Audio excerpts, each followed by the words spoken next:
She was just an orphan girl, wandering by the river at dawn when she saw her, a native child, half drowned, too weak to stand. Ellie Mae thought saving her was the right thing to do, but by sunrise, 30 warriors surrounded her door, demanding blood. And behind them? A secret worth more than gold, one that could set the entire frontier on fire. The prairie night was colder than usual, the kind of chill that cut through even the thickest blanket. 11-year-old Ellie Mae sat on the edge of a weathered log, staring at the fire that barely held back the darkness. She wasn't supposed to wander this far from town, but the orphanage walls felt like a prison tonight, and she needed air. Her boots crunched softly on the frosted grass as she wandered toward the river, a silver ribbon glinting beneath a sky heavy with stars. The moon painted the plains in pale light, making every shadow look alive. She had just reached the rocky bank when she heard it. A splash, then a muffled cry. Ellie froze. At first, she thought it was an animal, maybe a deer crossing the river. But then she saw her. A girl, no older than Ellie herself, struggling in the icy current. The stranger's long black hair clung to her face, her small hands clawing at the water as the river dragged her under again and again. Ellie didn't think. She didn't pray. She just ran. Her boots skidded on slick stones as she plunged into the freezing water. The shock stole her breath, but she pushed forward, teeth chattering, arms burning as the current tried to rip her away. "Hold on," she shouted, though she doubted the girl understood English. The stranger's dark eyes were wide with terror, her lips blue from cold. Ellie grabbed a fistful of her torn buckskin dress and hauled with all the strength her scrawny frame could muster. For a moment, she thought they'd both drown. Then, somehow, they collapsed onto the muddy bank, coughing and shivering like half-drowned kittens. That's when Ellie sighed. The girl's right leg was twisted, swollen, and bruised deep purple. She couldn't walk. And Ellie realized the truth with a chill worse than the river's bite. This girl hadn't fallen in. She had been trying to cross, alone, with an injury that would have killed her before dawn. "Can you hear me?" Ellie asked, brushing wet hair from the girl's face. No answer, just a low whimper of pain. But when Ellie tried to stand, the girl's small hand shot out and clutched her wrist with surprising strength. Her eyes, dark as a storm cloud, locked on Ellie's, and for a moment, no words were needed. She was begging her not to leave. Ellie nodded slowly. "I'll help you," she whispered, even though every part of her knew what this meant. In these parts, a white girl found with an injured native child was asking for trouble, the kind that ended with flames and blood. But Ellie didn't care. She tore strips from her own skirt, bound the girl's leg as best she could, then half-carried, half-dragged her up the bank toward the abandoned smokehouse near the tree line. By the time she laid the stranger on a bed of dry leaves, Ellie's arms felt like lead. The girl whispered something then, soft melodic words Ellie couldn't understand. But there was gratitude in her eyes. And maybe hope. Ellie didn't know that 20 miles away, 30 warriors were mounting their horses, tracking the trail of the chief's missing daughter. And by dawn, their shadows would fall across her door. Ellie barely slept. The smokehouse was drafty, the night full of sounds that didn't belong. Wolves howling in the distance, the wind sighing through the cottonwoods. Every creak made her heart pound like a drum. The native girl, no older than 12, had finally drifted into a restless sleep, her breath shallow, her legs swollen worse than before.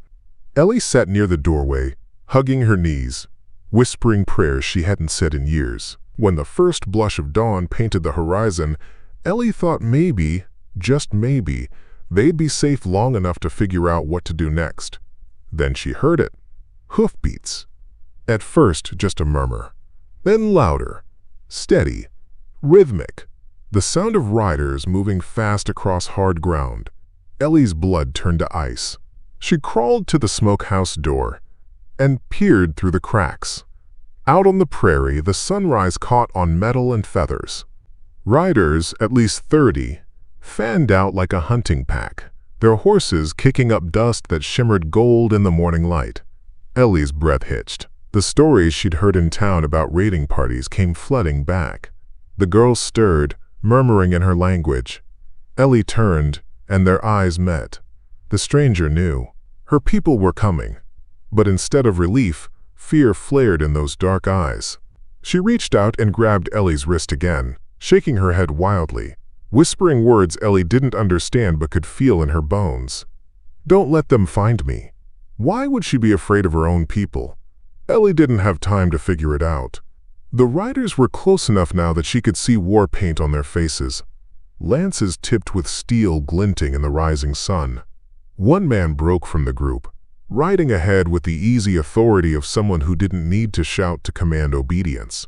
His hair was long, streaked with gray, and across his chest hung a necklace of bear claws. Even from this distance, Ellie could feel his presence like a thundercloud about to break. The girl's grip on her wrist tightened until it hurt. Ellie swallowed hard, her mind racing. Run? Hide? Step outside and pray for mercy? Every option ended the same way, with 30 warriors staring her down. Then the leader raised his hand, and the entire war party halted as one. The only sound was the snort of horses and the beating of Ellie's heart in her ears. "White girl," a voice boomed across the plains, accented but clear as a May. "We know you have taken what is ours. Bring her out, and maybe you live to see another sunrise." Ellie's knees went weak. They knew. Somehow, they already knew. Behind her, the injured girl whispered one word, shaky, full of terror. But Ellie understood it without translation. Ellie's breath came in short, panicked bursts. She turned to the girl, the chief's daughter. Her mind screamed and tried to steady her voice. They want you," Ellie whispered. The girl shook her head violently, eyes wide with something deeper than fear, something like shame. Outside, the war chief called again, his voice carrying across the prairie like a roll of distant thunder. "Bring my blood to me, or the earth drinks yours." The sound made Ellie's bones tremble. She thought of running, but where? The plains stretched for miles with nothing but scrub and sky. And the smokehouse, once a refuge, now felt like a coffin. The girl clutched Ellie's hand with desperate strength and spoke rapidly in her language, words tumbling over each other like stones in a river. Ellie couldn't understand, but she caught the meaning in her eyes. "Please don't let them take me." Ellie's heart twisted. Every story she'd heard about Indians in town came rushing back. Tales of scalps and blood, of women taken and never seen again. Were those lies? Half-truths? Or was she about to find out the hard way? Outside, horses shifted restlessly. The chief spoke again, softer now but more dangerous because of it. "You have 1 minute, little one. Then we come for you." Ellie's pulse roared in her ears. A minute. 60 seconds to decide whether to trust strangers with blood on their faces or defy them and likely die. The girl tugged on Ellie's sleeve, then pointed toward the back of the smokehouse, toward the thick tangle of brush near the riverbank. She wanted to run, limping on a broken leg, with 30 warriors close enough to hear a rabbit breathe. Ellie's eyes darted to the doorway, where pale light spilled across the dirt floor. She could hear leather creak, hear the jingle of bridles, feel their eyes on the walls as if they could see straight through to her soul. One decision. That's all she had time for. And then, crack! The sound of a rifle shot split the morning air. Splinters exploded from the doorframe inches from her face. Ellie screamed and dropped flat, as the girl covered her head with trembling arms. The chief's voice thundered again, no longer calm. "Bring her out! Now!" Ellie scrambled to her knees, her heart pounding like a drum of war. She had to choose, step outside and beg for mercy, or run and pray the river hid their trail. Either way, one wrong move would end with blood on the dirt. The shot still rang in Ellie's ears as dust drifted from the shattered doorway. Her heart slammed so hard she thought the warriors outside could hear it. The girl was trembling, her breath coming in sharp, shallow gasps. Ellie crawled to her, grabbed her shoulders. "We can't stay," she hissed. "They'll tear this place apart." The girl's eyes darted toward the back wall, the brush by the riverbank. Ellie nodded. It was their only chance. She hooked her arm under the girl's and heaved. Pain flashed across the child's face, but not a sound escaped her lips. Brave as any soldier, Ellie thought grimly. Outside, hooves pounded as the war party shifted. A man barked orders in a language Ellie didn't know, but the tone was clear. Search every inch. They half stumbled, half crawled toward the back wall where moonlight filtered through gaps in the rotting boards. Ellie kicked one loose, then another, until the opening was just wide enough. Cold air hit her face like a slap. "Go!" she whispered. The girl hesitated, eyes full of doubt. Then she wriggled through, vanishing into the gray dawn. Ellie followed, boots sinking into damp earth. The river lay ahead, a silver snake twisting through the cottonwoods. Ellie dragged the girl into the brush, their breath clouding in the cold. Behind them, wood splintered. The front door of the smokehouse ripped from its hinges. Shouts erupted, fierce and guttural. They'd found it empty. Ellie forced herself not to look back. "Come on," she urged, hauling the girl through thorns that tore at her skirt. Her lungs burned. Her arms shook. But she didn't stop until icy water lapped at her boots. The girl clutched Ellie's arm and shook her head violently, pointing upstream, whispering something urgent. Ellie didn't understand the words, but the fear in her voice was enough. Then came a sound that froze Ellie where she stood. The high, shrill wail of a war cry. One voice, then another, until the air vibrated with the rage of 30 men. And through the trees, like ghosts in paint and feathers, the warriors appeared, bows raised, lances gleaming, horses charging straight toward the river. The warriors closed in like a tightening noose. Their horses snorted clouds of steam in the frigid air, hooves pounding hard enough to make the ground shiver beneath Ellie's knees. She clutched the girl's arm, ready to dive into the river if it came to that, even if the icy current killed them both.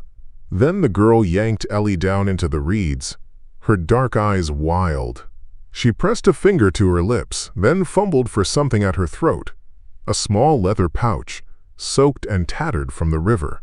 With trembling hands, she tore it open and spilled its contents into Ellie's palm. Ellie stared. Inside lay a medallion of pure silver, etched with symbols so fine they glinted like frost. She'd seen trinkets and trading posts, but never anything like this. The girl pointed to the medallion, then to herself. Her lips moved, forming a single English word broken by accent but sharp with meaning. Chief. Ellie's stomach dropped. She understood now. The stories were true. This wasn't just any child. This was the chief's only daughter, and this medallion was proof of her bloodline. But why hide from her own people? Why fight so hard to escape? The girl's eyes brimmed with something that wasn't fear anymore. It was shame. She pressed her hands together, then mimed a knife cutting across skin, whispering in her language like a prayer. Ellie didn't know the words, but she understood the meaning. Someone wanted her dead. Someone among those warriors. Branches snapped behind them. Ellie whipped around to see a warrior dismounting, his bow drawn, his face streaked with black and red war paint. His eyes burned, not with relief at finding the chief's daughter, but with rage. And in that moment, Ellie realized the truth. This wasn't a rescue party. It was an execution squad. The girl saw it too. She shoved the medallion back into Ellie's hand, her voice fierce and urgent despite the tremor in it.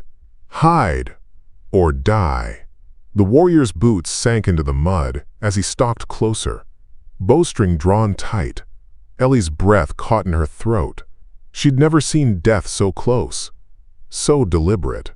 The man's war paint made his face look carved from stone, but his eyes, cold, merciless, never left hers. The girl clutched Ellie's sleeve, whispering frantically in her language, but Ellie didn't need words. The meaning was clear. Run! But there was nowhere to run. The river behind them was a black, freezing torrent.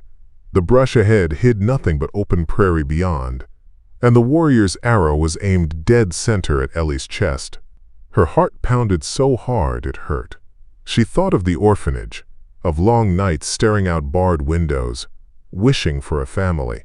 She thought of every story the matron told about Indians, that they were savages, killers. And yet, the only one who had shown Ellie kindness in this wild, empty world was the girl at her side. Something hot surged through Ellie's fear. Anger. She wasn't going to let them kill this child. Not after the river. Not after the look in those dark eyes. Ellie's gaze swept the ground, desperate. Then she saw it. A broken branch, thick as her arm, lying half buried in the reeds. The warrior was 5 steps away when Ellie lunged, snatching up the branch and swinging with all the strength in her scrawny frame. The wood connected with a sickening crack. The warrior grunted, stumbled sideways, his arrow flying harmless into the river. Ellie didn't wait to see if he'd recover. She grabbed the girl under the arms and dragged her toward the icy water. "Hold your breath," Ellie gasped, and then they plunged. The cold hit like knives, stealing her breath, numbing her fingers. The current seized them, yanking them downstream as shouts erupted behind. Arrows hissed into the water, slicing past like angry snakes. Ellie kicked, lungs burning, clinging to the girl with everything she had. When they finally broke the surface near a fallen log, Ellie dragged them both into a pocket of reeds. They lay there shivering, water dripping from their hair, hearts pounding in unison. Voices thundered along the bank. Men searching, calling in a language Ellie didn't understand but didn't need to. They were hunting. And above it all, a deeper voice boomed like a drum of judgment. The chief himself, his words sharp as a blade. Even without knowing the language, Ellie felt the fury in them. Beside her, the girl pressed trembling fingers to Ellie's palm, closing it tight around the silver medallion. Her lips brushed Ellie's ear as she whispered one word, hoarse, urgent, and heavy with meaning. The river carried them far before Ellie dared to crawl out onto the muddy bank. Her limbs felt like lead, her teeth chattered so hard her jaw ached. But they were alive, for now. The girl collapsed beside her, gasping, her small body shaking uncontrollably. Ellie tore strips from her soaked skirt and wrapped them around the girl's shoulders, fighting panic. They couldn't stay here. Tracks in the mud would lead the warriors straight to them. As Ellie helped her limp toward a thicket of cottonwoods, something cold and hard pressed against her palm, the medallion. She pulled it out, wiping away mud and river water until the silver gleamed faintly in the gray light. Its symbols caught her eye again, curling like smoke around a shape that looked like an eagle in flight. "You, chief's daughter," Ellie whispered. The girl nodded weakly, eyes brimming with tears. Then she said something else, her voice breaking. A single word, spoken in English this time. "Dead." Ellie froze. "What?" The girl's face twisted with pain. Not from her injury, but from the truth she forced out next. "They kill me." Ellie's stomach turned to stone. This wasn't just fear of punishment for wandering. Someone wanted this child gone. The girl's hands moved urgently, pointing back toward the warrior's trail, then miming a man lifting something. Power, leadership. Ellie understood with a chill that stole her breath. If the chief's daughter dies, someone else takes control. A coup, a betrayal from inside the tribe. Thunder rolled low in the distance, though the sky was clear. No, Ellie realized with dread. It wasn't thunder. It was the pounding of hooves. They'd found the riverbank. The girl clutched Ellie's wrist with surprising strength, her eyes fierce despite exhaustion. "Hide," she rasped. "No trust men." Voices shattered the morning silence, echoing through the trees. Ellie dragged the girl deeper into the thicket, heart hammering as shadows flickered between the trunks. The warriors were spreading out, searching every hollow, every brush pile. Then, a new sound froze Ellie's blood, the metallic click of a rifle being cocked. She turned slowly and found herself staring down the barrel of a gun held by a man in a battered cavalry coat. A white man. His smile was thin, cold, and full of secrets. Well, he drawled. a runaway squaw, and a little orphan girl. Ain't this my lucky day? The man's rifle never wavered as he stepped out of the trees, his boots sinking into the mud with a lazy confidence that chilled Ellie to the bone. His cavalry coat was faded, but the brass buttons gleamed like hungry eyes in the pale morning light. "Well now," he said, voice smooth as oil. "I've been writing these parts a long time, but I didn't expect to stumble on a prize like this." His gaze slid to the girl, who shrank against Ellie's side, clutching the medallion as if it could ward off death. Ellie swallowed hard, her throat dry as dust. We're just lost," she stammered. "Please, mister." He laughed, sharp and cruel. "Don't spin me a yarn, little miss. I know exactly what you got there." He jabbed the rifle toward the girl. "That's White Eagle's blood, ain't she? Chief's only chick? Thought as much when I saw that trinket." Ellie's fingers clenched around the medallion at her fist.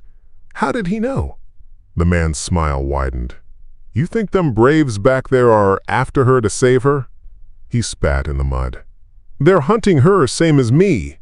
Difference is, I plan on cashing in." "Cashing in?" Ellie echoed, her voice barely a whisper. "Bounty," he said simply. "Word's out. White folks in town pay good money for that little girl. Dead or alive, don't much matter. And if I deliver her breathing?" He tilted his head, eyes glittering. "Why, that's enough to buy me a ranch and a dozen fine horses."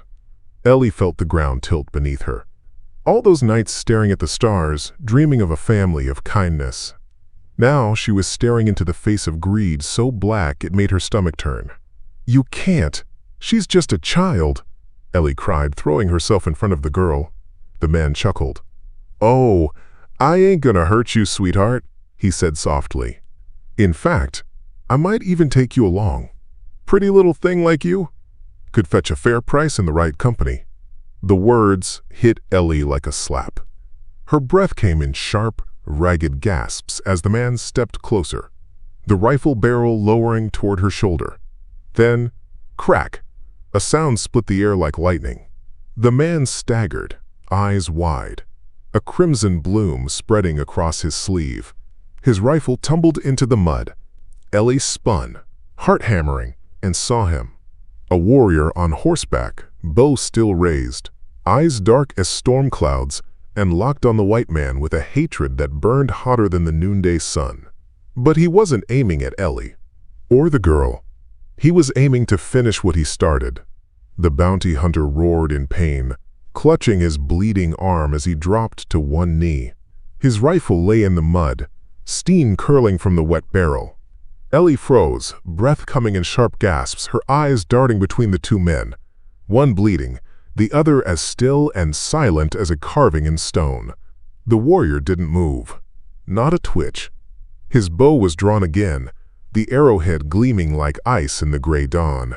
His horse snorted, stamping nervously, sensing the violence coiled in the air like a rattler ready to strike. "Damn you!" the white man snarled through clenched teeth. His good hand fumbled for the pistol at his belt. "You think I'm going down to a painted savage?" The girl whimpered, clutching Ellie's arm so tightly her nails bit into the skin. Ellie's heart slammed against her ribs. She wanted to scream, to beg them both to stop, but her throat felt locked shut.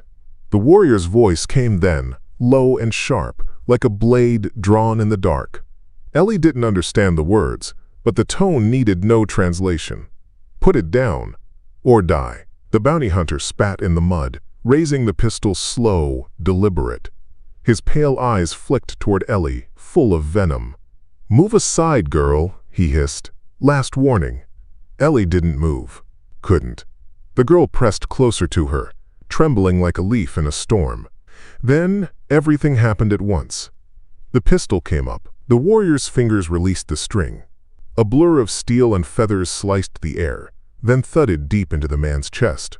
His eyes went wide, a strangled sound tore from his throat, and he collapsed face first in the mud without firing a shot. Ellie clapped a hand over her mouth, staring at the body.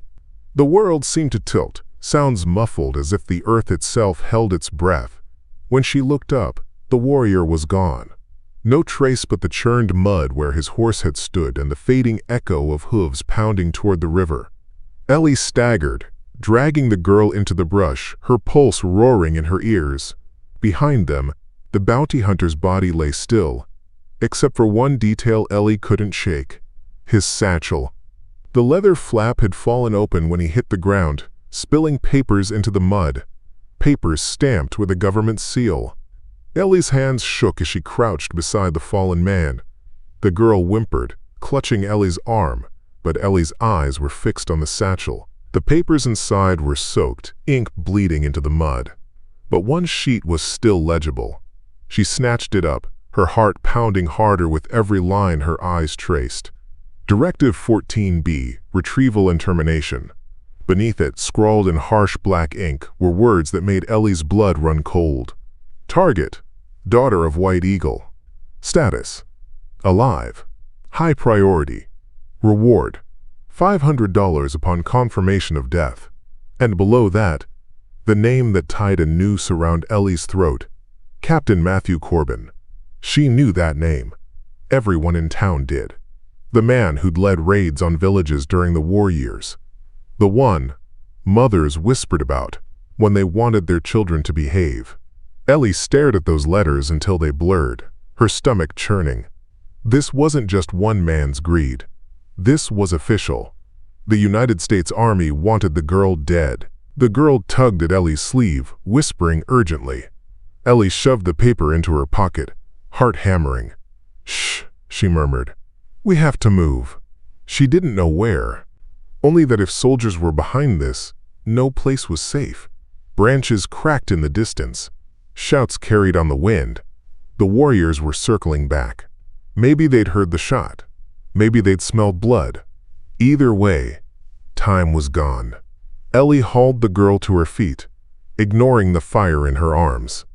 They stumbled through the brush, mud sucking at their boots. Every step felt heavier than the last, the weight of that paper burning in Ellie's pocket like a brand. They broke through the tree line and stopped dead. Down in the hollow below, through a veil of mist, Ellie saw them, soldiers. Half a dozen blue-coated men, rifles slung, leading horses through the fog. At their head rode a man with a black beard and eyes like polished steel. His voice carried clear and cold as the morning air. "Find her before the savages do," he barked. "We take the girl. We take control." The name hit Ellie like a hammer. Captain Matthew Corbin, the man who had signed the order. The man who wanted the girl dead. And now, he was close enough for Ellie to see the silver star glinting on his chest. Ellie's breath came in sharp, icy bursts as she crouched low in the brush, clutching the girl to her chest. The shouts of the warriors echoed behind them, fierce and guttural, while in the hollow below the soldiers moved like wolves on a fresh scent. Captain Matthew Corbin rode at their head, tall in the saddle, his black beard bristling like a thorn bush. Even from here, Ellie could feel the cold weight of his presence, a man who believed the land and everyone on it belonged to him. "Spread out," Corbin barked, voice slicing through the mist. "Check the riverbanks. I want that girl before nightfall." Ellie's stomach knotted. The girl stirred in her arms, whispering something urgent in her language. Ellie didn't understand the words, but the meaning was clear. "If the soldiers find us, we're dead." The pounding of hooves grew louder behind them. The warriors closing in. Ellie's heart hammered. They were trapped. Nowhere to run but straight into the jaws of two enemies. She scanned the trees, desperate. Then she saw it, a ravine splitting the hillside, half hidden by thorn bushes. If they could reach it, maybe they could slip between the lines before either side closed the noose. "Come on," Ellie whispered, hauling the girl to her feet. The child bit her lip, stifling a cry as pain shot through her injured leg. Ellie gritted her teeth and pushed on, branches clawing at her arms, mud sucking at her boots. Behind them, voices rose in a war cry. Ahead, Corbin's men hacked through the undergrowth, rifles glinting in the pale light. They were 20 steps from the ravine when the crack of a rifle split the air. Bark exploded from a tree trunk inches from Ellie's head. She dove behind a fallen log, dragging the girl down with her as bullets hissed through the mist. "Target in sight!" a soldier shouted. Boots pounded closer. Ellie's breath tore from her lungs in ragged bursts as she pressed the girl's face into the damp earth. And then, silence. Sudden, eerie, wrong. Ellie dared to lift her head. Through the swirling fog, she saw shapes moving between the trees. Tall, painted shapes, with bows drawn and eyes like coals in the dark. The warriors had found them. The silence shattered like glass. A single war cry split the mist. High, fierce, and sharp enough to raise the hair on Ellie's neck. Then chaos erupted. Arrows hissed through the fog like angry hornets. A soldier screamed as one struck deep, his rifle dropping with a clatter. Another man fired blindly into the trees, the muzzle flash lighting the gray morning like lightning. Ellie pressed herself flat against the log, the girl curled tight against her. Smoke rolled low across the ground as gunpowder mixed with the damp earth, choking Ellie's throat. Above the roar of gunfire came the pounding of hooves, warriors charging through the fog like ghosts on horseback. "Hold your line," Corbin's voice meowed over the din. "Don't let those devils flank us." Ellie's heart pounded like a drum. The log wouldn't protect them for long. A stray bullet, or an arrow, and it was over. She turned to the girl, gripping her shoulders. "Listen to me," Ellie hissed. "We have to move." The child shook her head violently, tears streaming down her mud-streaked cheeks. But Ellie didn't give her a choice. She hooked an arm under the girl and crawled toward the ravine, every muscle screaming, every nerve raw with terror. Bullets ripped through the brush inches from her face. A soldier staggered past, clutching his side, blood blooming dark across his blue coat. Ellie bit her lip so hard she tasted copper. Just a few more yards. Just a few. Then a shadow loomed in the mist. A warrior, tall, broad-shouldered, war paint slashed across his face like crimson lightning. He saw them. His eyes locked on the girl. Ellie froze, her heart slamming like a runaway horse. The man's gaze flicked to her, then to the medallion glinting in her fist. His jaw tightened. He raised his hand, not for a weapon, but in a gesture sharp and commanding. "Come," he said in broken English, voice low and fierce. "Now." Ellie stared, breath ragged. Behind her, Corbin's men regrouped, shouting, reloading. Ahead, the ravine yawned like a mouth in the earth. And this warrior, the only thing between them and certain death, stood waiting, his eyes burning with something Ellie couldn't name. Trust him, or die here. Ellie's pulse hammered so hard it drowned out the screams, the gunfire, the war cries. The warrior's hand hovered in the mist like a lifeline, or a trap. His eyes, black as storm clouds, bored into hers with an intensity that made her bones tremble. Behind her, Corbin's voice meowed through the chaos. "Take the girl alive! Shoot the white brat if you have to!" The words hit Ellie like a lash. She didn't think. She didn't breathe. She grabbed the girl and lunged forward, shoving the medallion into her pocket as the warrior hauled them both upright with a strength that nearly tore her shoulder from its socket. "Run," he growled. Not a threat, an order. They plunged through the fog, the warrior clearing a path with the ferocity of a storm. His tomahawk flashed. A soldier crumpled with a cry, and then they were in the trees, the roar of battle fading to a distant thunder. Ellie's lungs burned. Her legs shook, but the warrior never slowed. He half-carried the girl, his massive arm cradling her like she weighed nothing. Branches whipped Ellie's face as they crashed through the underbrush, mud sucking at her boots like grasping hands. Finally, they burst into a narrow canyon where the world fell eerily silent. No gunfire, no war cries, just the rasp of their breath and the distant rush of water. The warrior set the girl down gently, then turned on Ellie so fast she stumbled back against the rock wall. His eyes blazed, not with hatred but something sharper. Why you help her?" he demanded, his voice rough, thick with accent. Ellie swallowed hard. chest heaving. "Because she needed me," she stammered. "Because it was right." His jaw tightened. For a long moment, he said nothing, just stared at her like he was searching for something buried deep in her soul. Then he spoke, low and grim. "Her own blood want her dead. White men want her dead. You? No tribe, no kin. Still, you save her. Why?" Ellie blinked, throat tight. "Because I know what it feels like to have nobody." Something flickered in his eyes. Respect, or maybe pity. Then he reached into the pouch at his belt and pulled out something that made Ellie's heart stop cold. The same silver medallion she carried.